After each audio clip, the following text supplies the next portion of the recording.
एक समय की बात है, श्री वाल्मीकि जी महाराज अपने आश्रम में विद्यमान थे और उसी समय यादृच्छिक भ्रमण करते हुए श्री नारद जी महाराज आए। नारद जी अव्याहत गति प्राप्त हैं, भगवान के विशेष कृपा पात्र हैं। भगवान नाम संकीर्तन करते हुए अनंत ब्रह्मांड में सर्वत्र विचरण करते हैं। गायन नारायण कथाम सदा पाप भयापहाम, सदा पाप के भय का नाश करने वाली नारायण की, भगवान श्री राम कृष्ण की मंगलमयी कथाओं का नाम का गान करते हुए गायन नारायण कथाम सदा पाप भयापहाम नारदो नाशयन्नेति नृणाम अज्ञान जमतमः। और मनुष्य के अज्ञान का जो नाश करता है उसका नाम है नारद। नरस्य इदम नारम, मनुष्य का जो अपना है वो है अज्ञान। नार, नार माने अज्ञान भी होता, और नारम अज्ञानम द्यति खंडयति इति नारद। जो जीव के अज्ञान का नाश करके भगवान की भक्ति तत्व का प्रकाश जीव में करते हैं वो नारद है। अथवा नरस्य इदम नारम, नर के अपने नार, जीव के अपने सर्वस्व, वो है नार भगवान। और नारम परमात्मानम ददाति इति नारद, जो जीव को भगवान से मिला दे वो नारद है। अगर महान पापात्मा हिरण्यकश्यपु हिरण्यकशिपु के वंश में उत्पन्न प्रहलाद पर नारद जी कृपा करते हैं तो वो भी राक्षस कुलभूषण हो जाते हैं, दूषण मुक्त हो जाते हैं और धन्य हो जाते हैं। और अगर उत्तानपाद के पुत्र ध्रुव को भी नारद जी मिलते हैं तो 5 वर्ष के बालक में भी दिव्य भक्ति का प्रकाश करके उनको भी उस वंश का कुल दीपक बना दे। ये नारद जी की विशेषता। यानी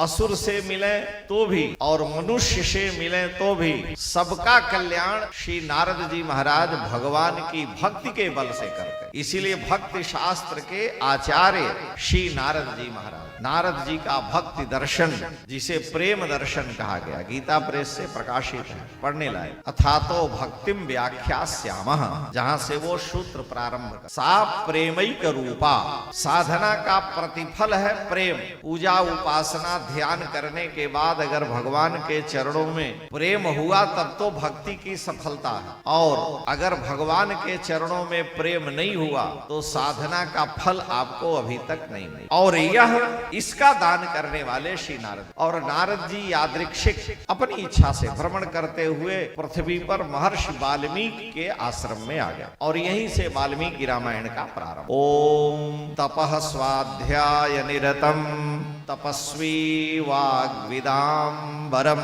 नारदम परिपप्रच्छ वाल्मीकिर्मुनिपुंगवम्।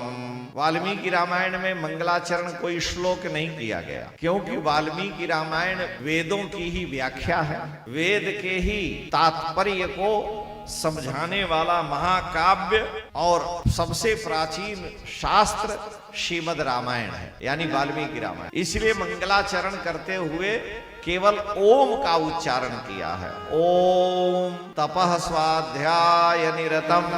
शास्त्र की आज्ञा है कि प्रत्येक कार्य के प्रारंभ में मंगलाशासन करना चाहिए, भगवान का मंगलाचरण करना चाहिए, और यहाँ मंगलाचरण ओम से किया गया। सृष्टि के आदि ब्रह्मा जी महाराज जो बुद्धि के देवता हैं, ब्रह्मा जी ने जब सर्वप्रथम वाणी खोली, बोला, तो उनकी वाणी से 2 शब्द उच्चरित हुए, ओम और अथ। 2 शब्द, ओम और अथ। इसलिए ओम भी मंगल है और अथ भी मंगलवाचक है। अथ माने भी मंगल हुआ, ओम माने भी मंगल हुआ। गीता में भगवान कहते हैं कि ओमित्येकाक्षरम ब्रह्म व्याहरन मामनुस्मरन एहम सयाति परमाम गतिम। ओम ओम का उच्चारण करता हुआ ये एक अक्षर ब्रह्म है। ब्रह्म का अगर एक अक्षर में परिचय पूछा जाए तो वह है ओम। एक अक्षर नाम ओम है, तो ओम इति एकाक्षरम ब्रह्म व्याहरन बोलते हुए और माम अनुस्मरण मुझ परमात्मा का स्मरण करते हुए। यह जो व्यक्ति शरीर का त्याग करता है ओम इत्येकाक्षरम ब्रह्म व्याहरण मां मनुस्मरण यह प्रयाति त्यजन देहम, जो शरीर त्याग करता है तो स याति परमाम गति, तो परम गति को यानी मेरे धाम को पा लेता है। तो ओम सबसे मंगलक है। और अथ, तो वाल्मीकि रामायण का मंगला शासन ओंकार से किया गया। लिखा है कि ओंकारश्चाथ शब्दश्च, ओंकार च अथ शब्दश्च, ओंकारश्चाथ शब्दश्च द्वावेतौ ब्रह्मणः पुरा, एतौ दौ ये दोनों ब्रह्मणः पुरा, पुरा सबसे पहले ब्रह्मा जी के कंठ से निकले। ओंकारश्चाथ शब्दश्च द्वावेतौ ब्रह्मणः पुरा, कंठम भीत्वा विनिर्यातौ, कंठ का भेदन करके बाहर आए। तस्मान मांगलिका उभौ, इसलिए उभौ मांगलिकौ, इसलिए दोनों मंगलवाचक हैं। ओम भी अथ भी। महाभारत आप सीरियल देखे होंगे तो हम लोग भी देखे, इसलिए आपको स्मरण करा रहे हैं। जब वो प्रारंभ करते हैं महाभारत को तो कहते हैं अथ श्री महाभारत कथा, अथ कह करके मंगलाचरण हो गया। अब वहां पर जो है मंगलम भगवान विष्णु मंगलम गरुड़ध्वज मंगलम पुंडरीकाक्ष मंगलाय तनोहरि, इतना शब्द बोलने की जरूरत नहीं है, केवल अथ श्री महाभारत कथा, अथ कहने से मंगलाचरण। जहां जहां भी धर्मशास्त्र में प्रारंभ में अथ शब्द आया वहां वहां मंगला शासन भगवान का किया गया, वहां वहां भगवान का स्मरण किया गया। तो ऋषि वाल्मीकि वेद माता गायत्री के प्रत्येक अक्षर से 1000 श्लोक की रचना किए हैं। तत् सवितो हो, फिर उसके बाद वरेण्यम, जितने अक्षर हैं एक अक्षर से 1000 श्लोक, तो 24 अक्षर से 24,000 श्लोकों की महर्षि वाल्मीकि ने रचना की है। बालकांड के ओम तपः स्वाध्याय निरतम से लेकर के सतेन परमास्त्रेण मानवेन समाहतः, यहां तक 1000 श्लोक होते हैं 30 सर्ग तक, और उसके बाद स से प्रारंभ होता है। तो वहां 1000 श्लोक के बाद फिर सतेन परमास्त्रेण, और उसके बाद स के बाद वी आता है, तत्स वी, तो वी के लिए दूसरा 1000 प्रारंभ होता है कि विश्वामित्रो महातेजा भूयस्ते पे महत्तपः, वी से व से फिर उन्होंने 1000 श्लोक लिखे, और उसके बाद फिर त आ गया। तो ततोचोत्तम अमृत्यम लक्ष्मणोस्य तदानघ, तीसरा 1000 श्लोक शुरू होता। हर 1000 श्लोकों पर कहीं कहीं अक्षरों का भेद भी है, 1000 श्लोक की रचना की, यानी वेद माता गायत्री के एक अक्षर की व्याख्या में 1000 श्लोक की रचना करके, और यह बतलाया कि वेद वेद्य पुरुष श्री राम ही हैं, और वो उनके चरित्र का मैं वेद माता गायत्री के बल से वर्णन करता हूं 24,000 श्लोकों में। तो ओम तपः स्वाध्याय निरतम, दूसरे त से जो भी कार्य प्रारंभ होता वो भी मंगलवाचक है। तकारो सौख्यदायक, कोश में लिखा है तो अक्षर अगर किसी काव्य अथवा किसी लेख को प्रारंभ करता है तो स्वयं अकेले एकाक्षरी कोश में मंगलवाचक है। तकारो सौख्यदायक अथवा तकारो विघ्न नाशन, त विघ्न का नाश करता है। तो वाल्मीकि रामायण का प्रारंभ भी त से हुआ है, तपः स्वाध्याय निरतम, और वाल्मीकि रामायण का विश्राम भी अंत में जाकर के सबसे अंतिम श्लोक है कि ततः समागतान सर्वान स्थाप्य लोक गुरुर्दिवि, ततः समागतान सर्वान स्थाप्य लोक गुरुर्दिवि, हृष्टैः प्रमुदितैः सर्वैः जगाम त्रिदिवम महत। तो अंत में भी तो आता है, यानी मंगल से ही प्रारंभ है और मंगल पर ही समाप्ति है। हमारे यहाँ जितने भी काव्य के नाटक हैं वो सभी सुखांत हैं, ट्रेजिडी नहीं है, दुखांत नहीं है। पाश्चात्य जगत के लेखकों ने जो कुछ भी, शेक्सपियर आदि ने जो कुछ लिखा, उनके जो ग्रंथ हैं वो ट्रेजिडी, दुखांत है। लेकिन हमारे यहां सुखांत है। प्रारंभ से लेकर के अंत में पुनः दोनों का सुखमय मिलन होता है। इसलिए हृष्टै प्रमुद्दैर देवैर जगाम त्रिदिवम महत, तपर विश्राम और तपः स्वाध्याय निरतम से प्रारंभ किया। वाल्मीकि जी अपने आश्रम में बैठे थे और इसी समय महर्षि नारद जी महाराज आ गए। नारद जी कैसे हैं?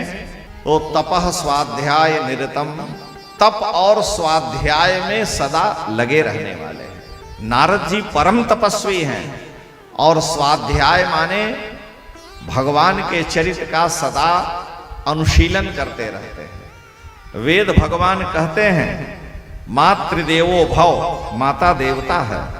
पितृदेवो भव, पिता देवता है, उसकी आराधना करो। आचार्य देवो भव, आचार्य माने गुरु देवता है, उसकी उपासना करो। स्वाध्यायान, अंत में तीसरा उपदेश है, स्वाध्यायान मा प्रमद, स्वाध्याय से प्रमाद मत करो। यानी स्वाध्याय गीता, रामायण, भागवत अपने धर्म ग्रंथ का करना चाहिए। वहां निर्देश आदेश रूप है, मां प्रमद, प्रमाद मत करो। स्वाध्यायान मां प्रमद, अहर अहर संध्याम उपासित, त्रिकाल नहीं तो 2 काल संध्या करो। ब्रह्म गायत्री का जप करो, ब्राह्मण को भी, क्षत्रिय को भी, वैश्य को भी, सबके लिए अहर अहर संध्याम उपासित। तो वेद भगवान की राजाज्ञा है और उस राजाज्ञा का पालन करना सबका धर्म है। तो नारद जी तपस्वी हैं, सदा स्वाध्याय में लगे रहने वाले हैं और वाग विदाम वरम, वाग विदाम माने बोलने वालों में, वर माने श्रेष्ठ हैं, बड़े कुशल वक्ता नारद जी हैं और एक जगह स्थिर भी नहीं रहते हैं। नारद जी सदा चलते रहते हैं। इसका कारण क्या है? दक्ष ने शाप दिया, वो बात अलग है कि तुम एक जगह ठहरोगे नहीं, लेकिन वो शाप तो दक्ष का बाद में है। नारद जी भक्ति का प्रसाद संसार को बांटते रहते हैं। संसार के भव में पड़े हुए प्राणियों के कल्याण के लिए, चाहे देवता हो, राक्षस हो, मनुष्य हो, उन सबको गायन नारायण कथाम, नारायण जी के चरित्र का गान करते हुए जो सदा पाप भयापहाम है, नारद जी पृथ्वी पर विचरण करते रहते हैं। देवलोक में विचरण करते हैं, वैकुंठ में भी जाते हैं। विचरण क्यों करते हैं? क्योंकि प्रसाद बांटते हैं। अच्छा ये बताइए, लाइन में 2 लोग बैठे हों, 4, 6, 10, 20, 100 लोग लाइन में बैठ के भोजन करने के लिए बैठे हों, पत्तल परस दिया, कुल्हड़ पर ही दे दिया। अब जो भोजन परसने वाला है वो बाल्टी में लेके खड़ा हो जाए तो सब लोग भूखे रह जाएंगे कि नहीं? बैठे हैं बेचारे, उनको परस ही नहीं रहा। तो जो परसने वाला है उसका कार्य है कि वो दौड़ता रहे। पूड़ी ले लो, साग ले लो, दही ले लो, चावल ले लो, पकौड़ी ले लो, हलवा ले लो, वो वितरण करता रहे, तभी भूखे के पेट भर सकते हैं। और बाल्टी लेके खड़ा हो जाए सब भूखे रह जाएंगे। तो संसार के भाव में पड़े हुए भूखे प्राणियों के लिए नारद जी भक्ति रस का संप्रेषण करते रहते हैं, विचरण करते रहते हैं। अगर वो एक जगह स्थिर हो जाएंगे तो फिर संसार के लोग भक्ति रस से वंचित हो जाएंगे। इसलिए संत सुखी विचरंत मही सममान निरादर आदर ही, तुलसी कहते हैं कि उनको विचरण करते रहना चाहिए। विचरण करते हैं नारद जी तो सबको देते हैं। तो आज विचरण करते हुए श्री नारद जी महर्षि वाल्मीकि के आश्रम में आ गए और आए तो नारद जी वाग विदाम्बर हैं, बोलने वालों में बड़े कुशल हैं, तपस्या और स्वाध्याय में लगे रहने वाले हैं और मुनि पुंगव हैं, मुनियों में बड़े श्रेष्ठ मुनि नारद जी हैं। जैसे विप्र पुंगव, काशी का जो पंचांग निकलता है आप देखेंगे तो उसमें लिखा रहता है कि महाराजाधिराज द्विज पुंगव, काशी नरेश महाराज का मोनो लगता है पंचांग में, आप देखेंगे तो वहां लिखा रहता है महाराजाधिराज विभूति नारायण सिंह जू देव द्विज पुंगव। द्विज पुंगव माने ब्राह्मण श्रेष्ठ,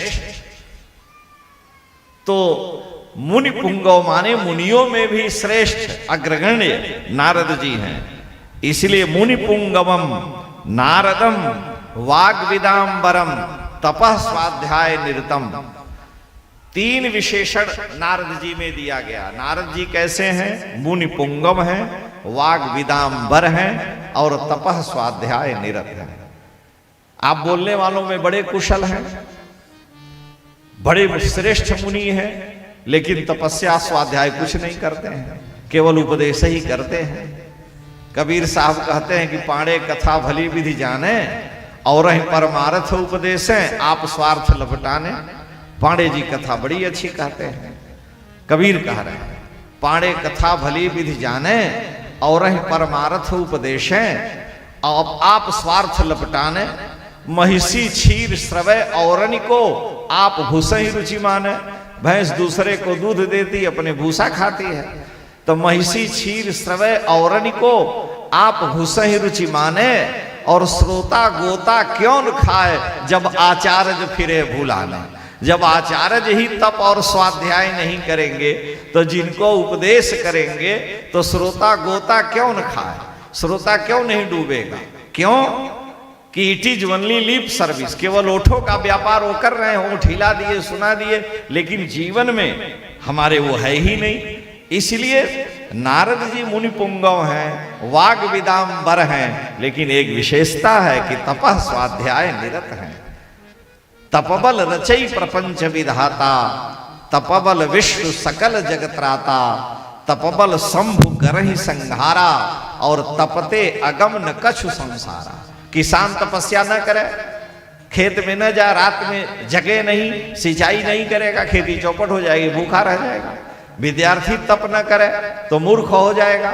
हर व्यक्ति के जीवन में तप है, लेकिन वो भोग के लिए है। हम भगवान के लिए कितना तप करते हैं, परमात्मा के लिए हमारी साधना कितनी, क्योंकि चरम लक्ष्य वो है। भोग तो बिना कारण के ही आएगा, भोग पीछे पीछे आता है। भक्तिमान पुरुष के जिमि सुख संपत्ति बिनहि बुलाए, धर्मशील पहि जाहि सुभाए। जो धर्मशील है, सुख संपत्ति उसके पीछे पीछे जाती है, उसको संपत्ति के पीछे दौड़ने की आवश्यकता नहीं है। तो धर्मो रक्षति रक्षित।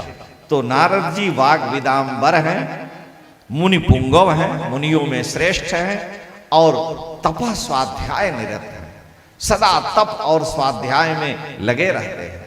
ऐसे श्री नारद जी मुझ वाल्मीकि के आश्रम में आए। यह सुनते ही वाल्मीकि जी उठ करके खड़े हुए, चरणों में साष्टांग प्रणाम किया है। उनको पहचान लिया कि ये सामान्य ऋषि नहीं हैं, ये भगवान वाल्मीकि हैं, भगवान नारद हैं। हमारे आपके सामने आ जाए, हम लोग पहचानेंगे ही नहीं। इतने लोग बैठे हैं, किस पर प्रेत है, किस पर, किसके सिर पर भूत प्रेत सवार है, हम आपको नहीं जानते। बागेश्वर बाबा बता देंगे कि फलाना को प्रेत है, उनकी वही सिद्धि है। कहने का मतलब कि जिसकी जो सिद्धि होगी, साधना होगी, वो जो है उसको प्रत्यक्ष दिखेगा, हमको आपको नहीं दिखेगा। तो वाल्मीकि की तपः प्रज्ञा इतनी दिव्य हो चुकी है कि वो देख लिए कि ये नारद जी हैं। प्रेत ने कहा कि काशी में नित्य सत्संग में हनुमान जी आते हैं, सबसे पहले आते, सबसे बाद में जाते। और तुलसीदास जी आ गए, ललक थी, साधना का फल प्राप्त करना था। देखा कि ये कोढ़ी सबसे पहले आया, कई दिन चूक गए, और सबसे बाद में वो कोढ़ी जा रहा है, पूरा शरीर कुष्ठ रोग से ग्रस्त है, पस बह रहा है। तुलसीदास जी देखे कि सुबह से ही जाके कथा मंडप में बैठे, 4 बजे कथा शुरू होगी, कोई नहीं, कोढ़ी आया पेड़ के नीचे बैठा। बाद में सबसे बाद हो गया तो तुलसीदास जी गए, चरण को पकड़ लिया और सारे शरीर में रक्त पीब लग गया, दुर्गंध आने लगी, लेकिन कहा अब नहीं छोड़ सकते। तो तुरंत वहीं श्री हनुमान जी महाराज प्रकट हो गए। श्री हनुमान जी महाराज की जय हो। उन्होंने कहा कि अब नहीं छोड़ सकते, मैं जान गया, क्योंकि विश्वास था, महाविश्वास है। बिनु विश्वास भगति नहीं, और ते ही बिनु द्रवहीन राम। राम कृपा बिनु सपन हूं, जीवन लह विश्राम। बिना विश्वास के आप यहां तक आए, आपको विश्वास था कि हम कथा मंडप में पहुंच जाएंगे। अगर आप जाने कि मार्ग बड़ा भयानक है तो आप आएंगे? नहीं आ सकते। चले विश्वास के साथ, भले ही आप पहुंचे या न पहुंचे, तो जीव हर कदम जीवन में उसके विश्वास का पड़ता है। तो भगवान के यहां भी विश्वास करना पड़ेगा। और बिनु विश्वास भगति नहीं, और ते ही बिनु द्रमहीन राम। बिना विश्वास के राम जी की कृपा नहीं होती। इसलिए तुलसी रामायण जब शुरू करते हैं तो पहले ही कह देते हैं कि भवानी शंकरौ वंदे श्रद्धा विश्वास रूपिणौ। अहम तुलसीदासः भवानी शंकरौ वंदे। मैं भवानी भगवती पार्वती और शंकर की वंदना करता हूं। क्यों? कैसे हैं वो? तो कह रहे श्रद्धा विश्वास रूपिणौ। पार्वती श्रद्धा है और भगवान शंकर विश्वास है। याभ्याम बिना न पश्यन्ति, भवानी शंकराभ्याम बिना, श्रद्धा विश्वासाभ्याम बिना न पश्यन्ति सिद्धा स्वांतस्थम ईश्वरम। अपने हृदय में बैठे हुए परमात्मा को भी श्रद्धा विश्वास के बिना नहीं देख सकता कोई। इसलिए तुलसी एक बात आगे चल के कहते हैं कि जे श्रद्धा संबल रहित, जे श्रद्धा संबल रहित, नहीं संतन कर साथ। तिनको मानस अगमयति, जिनहि न प्रिय रघुनाथ। जो श्रद्धा से रहित हैं, संबल माने विश्वास से रहित हैं, उनमें भगवान का चरित्र, राम जी के दिव्य चरित्र का उनके अंतःकरण में प्रकाश हो ही नहीं सकता। तो श्रद्धा विश्वास वहां है। वाल्मीकि जी की परम श्रद्धा है श्री नारद जी पर। और शास्त्र कहता है गीता में, श्रद्धावान लभते ज्ञानम तत्परः संयते इंद्रिय। तो श्री नारद जी महाराज तपः स्वाध्याय निरत मुनि पुंगव और वाक विदाम्बर हैं। वाल्मीकि जी ने उनका पूजन किया, चरणों में प्रणाम किया। वाल्मीकि जी कैसे हैं? तपस्वी हैं। केवल एक विशेषण वाल्मीकि में है, तपस्वी। वाल्मीकि जी ने भगवान को तप के माध्यम से प्रसन्न किया। नारद जी से वाल्मीकि जी ने पूछा, मेरा सौभाग्य है कि आज नारद जी यहां पधारे, और पहचान भी गए कि आप साक्षात देवर्षि नारद हैं। जैसे तुलसीदास जी के सामने हनुमान जी प्रकट हो गए, संकट मोचन हनुमान जी आज भी काशी में विद्यमान है। तो नारद जी के चरणों में वंदन करके, उनको प्रणाम करके, विधि पूर्वक उनका पूजन करने के बाद वाल्मीकि जी ने उनसे जिज्ञासा की। वाल्मीकि जी ने जिज्ञासा किया कि हे भगवान, हे प्रभु, मैं आपसे कुछ पूछना चाहता हूं, जानना चाहता हूं। नारद जी ने कहा कि तुम जो चाहो हमसे पूछ सकते हो। तुम तपःपूत प्रज्ञा वाले ऋषि हो, तपस्या से पवित्र हुई प्रज्ञा माने बुद्धि वाले ऋषि हो। इसलिए तुम जो भी जिज्ञासा हो हमारे सामने कहो। तो वाल्मीकि जी ने पूछा कि इस समय पृथ्वी पर, इस समय इस भूलोक पर, वर्तमान में पृथ्वी पर 16 गुणों से संपन्न पुरुष कौन है? मैं ये जानना चाहता हूं। वाल्मीकि जी कह रहे हैं कि कौन वस्मिन सांप्रतम लोके अस्मिन सांप्रतम लोके, माने इस समय वर्तमान काल में, कह लोके सांप्रतम, इस समय वर्तमान काल में पृथ्वी पर कौन है? कौन कौन? गुणवान कौन है? वीर्यवान कौन है, धर्मज्ञ कौन है, कृतज्ञ कौन है, सत्यवादी कौन है, दृढ़व्रती कौन है, चारित्रेण चको युक्तः, सदाचार से संपन्न कौन है, सभी प्राणियों का हित करने वाला कौन है, विद्वान कौन है, सर्वसमर्थ कौन है, और सबसे सुंदर जिसका दर्शन होता है ऐसा पुरुष पृथ्वी पर कौन है, आत्मा को वश में करने वाला कौन है, क्रोध को जिसने जीत लिया हो ऐसा पुरुष पृथ्वी पर कौन है, और किसमें अपार तेजस्वी कौन है, और अनसूयकः किसी के दोष को नहीं देखने वाला दोष रहित पुरुष कौन है।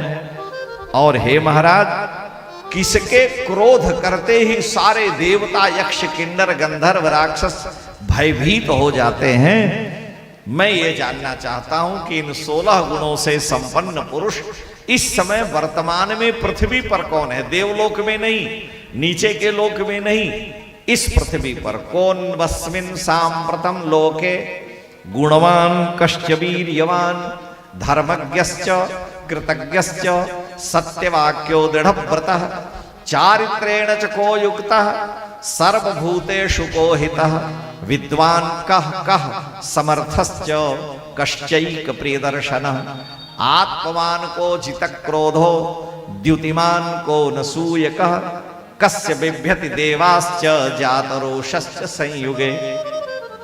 किसके क्रोध पर सारे देवता यक्ष किन्नर गंधर्व भयभीत हो जाते हैं। संयुगे माने युद्ध में, बिभ्यति माने क्रोध करने पर, जिसके देवाश्च देवता भी भयभीत हो जाते हैं। कौन है ऐसा मानव पृथ्वी पर।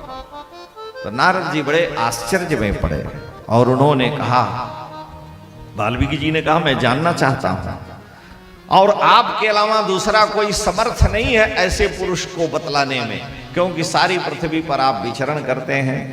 महर्षे त्वं समर्थोसि ज्ञातुम एवं विधम नरम।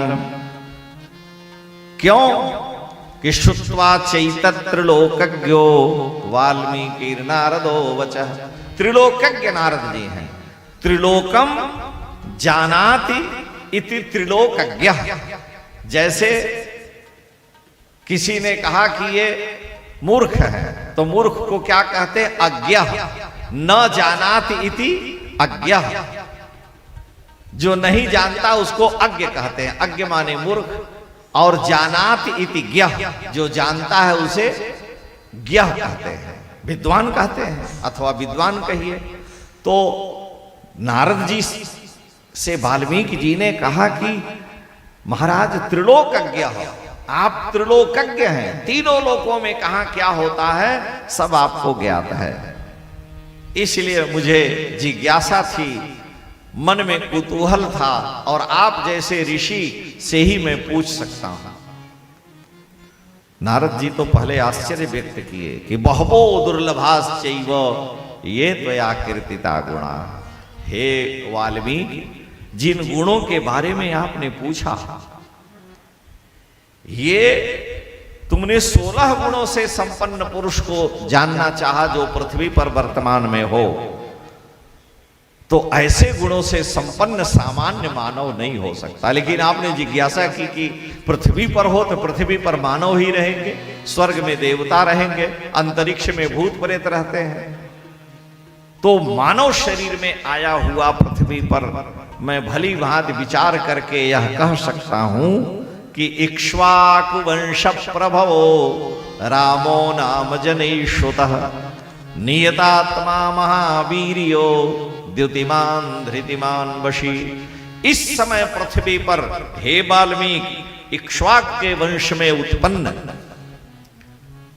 श्री राम नाम के जो महापुरुष हैं, जनैः श्रुतः, जिनको सारा संसार सारी जनता राम राम कहती है, वो इस समय पृथ्वी पर इन 16 गुणों से संपन्न है।